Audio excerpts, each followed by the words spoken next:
Hi everyone, and welcome to another episode of Noodle Journey. Today I'll likely be hating myself because I'm going to voluntarily review Snapdragon's Sapporo-style Miso Ramen. I reviewed one other Snapdragon product in the last episode, their spicy tonkatsu ramen, and it is currently tied with Mike's Chicken Cup as the worst product I've reviewed so far, with a 2 out of 10 overall. And that very generous score was in part because the little seasoning oil packet saved it from being an otherwise flavorless, overpriced disaster. Today I'm going to try to remain impartial about this miso ramen, but I think we all know what to expect out of this, don't we? Like the other Snapdragon Cup products, my local supermarket had this for a whopping $3.19 in early July, and I know that prices of goods are up everywhere, but cup noodles is still under the $1.50 mark. Even Mike's cups are still under $3, and they were already overpriced to begin with. So Snapdragon is already not my favorite. It's going to be hard to screw up miso soup, but history has already proven me wrong with that, so let's just get into this and take it on the chin for you folks who are wondering if this is any good. The sodium count is 990 milligrams, or 43% of your daily allowance. Not as low as the tonkatsu was, but still not bad. Let's open this up, but first, rich, vibrant, mouth-watering umami flavor. Yeah, okay. So inside is our block of noodles. There's some dried vegetables, which are, again, carrot, corn, green onion, and sesame seeds. This is the exact same pack that was in the tonkatsu ramen, from what I can tell. Great. There's a seasoning oil made with ginger and chili, so this might be a tiny bit spicy. And here's the soup packet, which uses red miso, kelp, soy sauce, shallots, and tuna powder to create the flavor. Yes, this is not vegetarian because of that tuna for umami. The ingredients all sound dandy on paper. I really want this to be good. Red miso is the strongest of the miso flavors, so surely this will taste like something, right? This is microwavable, or you can steep it in boiling water. The microwave is more convenient, so let's do that. Once we remove the lid, we're going to add everything except the oil.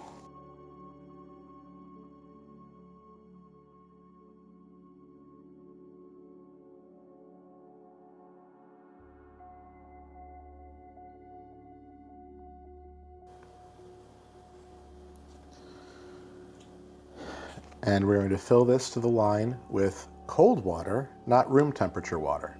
So here it is with the water added. The instructions say to microwave this for 2 minutes and have happy thoughts. I'm not shitting you, it actually says have happy thoughts. And then let it stand for 1 minute after that. What's a little odd, like I said, is that the tonkatsu called for room temperature water for 2.5 minutes.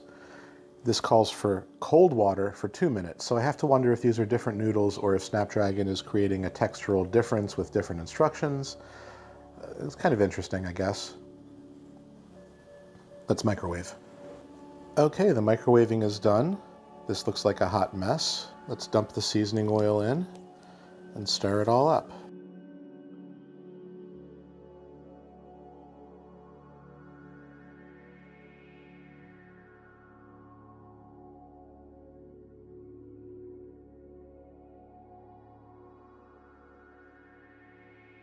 While I'm stirring, let me just say that, once again, there was a decent smell in the soup packet when I poured it in.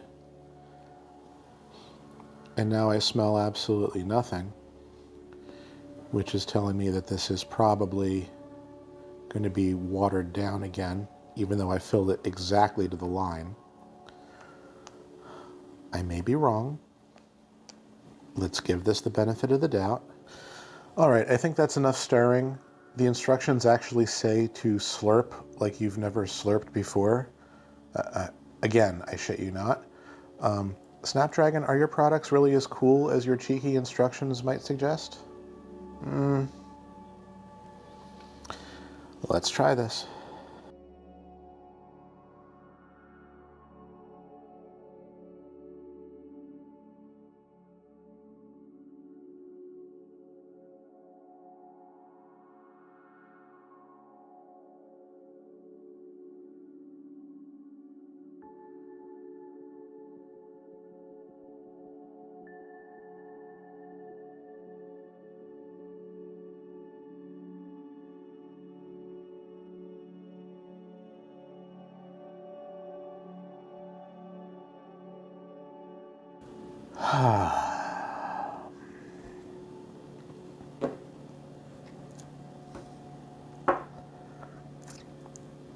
All right.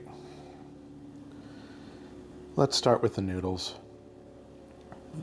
I think these are the exact same noodles that were in the last one, but definitely cooking them in cold water for a less amount of time made them ever so slightly chewier, which is fine. And in fact, I'm willing to give it an extra half point for that. 5.5 out of 10 for the noodle texture. Spiciness.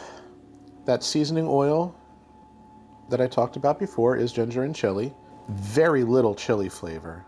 The slightest little tingle. This is less spicy than the tonkatsu was, but a little bit spicier than just a plain old 1 out of 10. So 1.5 out of 10 on the spiciness scale.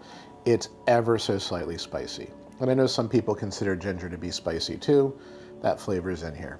Oh, but what can I say about this broth? Look, I've had miso soup before, a lot of times. I have had all 3 kinds of miso paste in soup form. And this doesn't taste like any of them. There's no miso flavor in this. The only flavor that's in here is maybe a tiny little bit of onion and soy sauce, like the tonkatsu, and then the oil, which is just ginger. This is like drinking a cup of ginger-flavored hot water. If you like ginger, like really like ginger, I guess this is something you could possibly get excited about, assuming you don't care about any other flavors on the back end. But otherwise, there's nothing here. Once again, the vegetables are just here for display. You can't really taste anything with these little dried green onions or these little tiny kernels of corn. They're not adding anything to this experience, nothing worthwhile. Occasionally, you might get a sesame seed that distracts your mouth from the otherwise one-note flavor of the ginger. This has to be the most boring, bland, flavorless cup of noodles I've ever had in my life. There's just really not much to say about this. There's nothing here to get excited about. This is a 1 out of 10. This is absolutely awful. Holy shit, Snapdragon, you should be ashamed of yourselves. All right, once again, an incredible disappointment. Worse even than the tonkatsu, which I didn't think was possible. I feel like this is the kind of product marketed towards people who don't know any better. You look at this at the store, see the slogan about rich, vibrant umami flavor, and you're like, oh, that sounds like an exotic taste of Asia. Let me eat this. And like, they don't know that there's better stuff out there. I've had so many people come to me since starting this channel and say, you know, I just thought instant noodles were trash. Thank you for showing me that there is much better stuff out there. I feel like the people who don't know about those other noodles are the ones who are going to get tricked into buying this. And that's sad. This is lousy.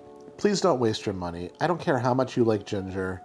There's nothing worth the price tag that Snapdragon is asking for this. Stay away from this. Just please, don't give them your money. All right, so that's it. Those are the only 2 Snapdragon products I bought. Do I hate myself enough to buy another one if I see it? Probably. I guess we'll cross that bridge when we come to it. Until then, I hope you will like and subscribe. I hope you will let me know if you've tried other Snapdragon products and maybe they're a little bit better than this. And I'll see you next time on the next episode of Noodle Journey.